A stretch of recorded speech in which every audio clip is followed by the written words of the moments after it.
So today we're going to be altering these Cezanne trousers. I absolutely love the colour. It's got a really lovely cotton twill texture. I'm going to hem it. Let me try it on and I'll show you step one. It's quite tricky for me to find trousers, especially at my height, because it's not just the hemming that I need to look out for, it's also the front rise, which is the measurements from your crotch to your waist, and the back rise, which is similar just on the back. So what you can do is grab your pin, and step one is just figuring out how long you want your trousers to be.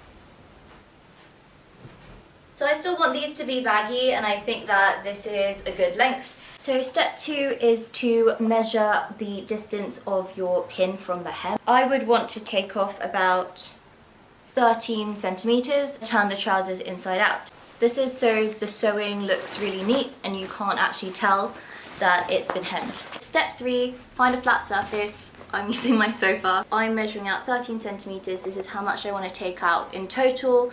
This is a fabric pen, so it will come out with a little bit of water. If you don't have a fabric pen, most pencils like HB or 2B is soft enough to show up on most fabric. You're just going to be pinning it along that measurement. You want to make sure that it's super neat. You should try to line up the seams.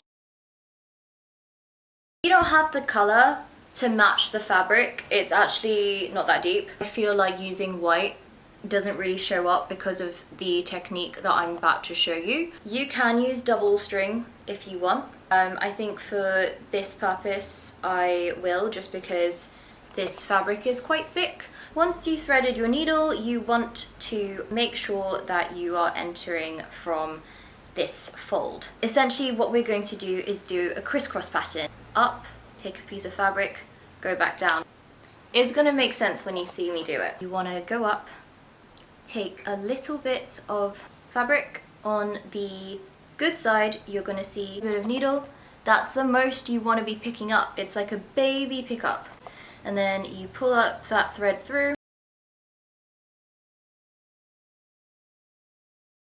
So that's what it'll look like for you. It's really hard to go super wrong with this. The only mistake is making the stitches really tight. So I would just, every now and then, just make sure that there's not a lot of tension in these stitches. The satisfying part is when you can take out your pins. On this side, it looks like that.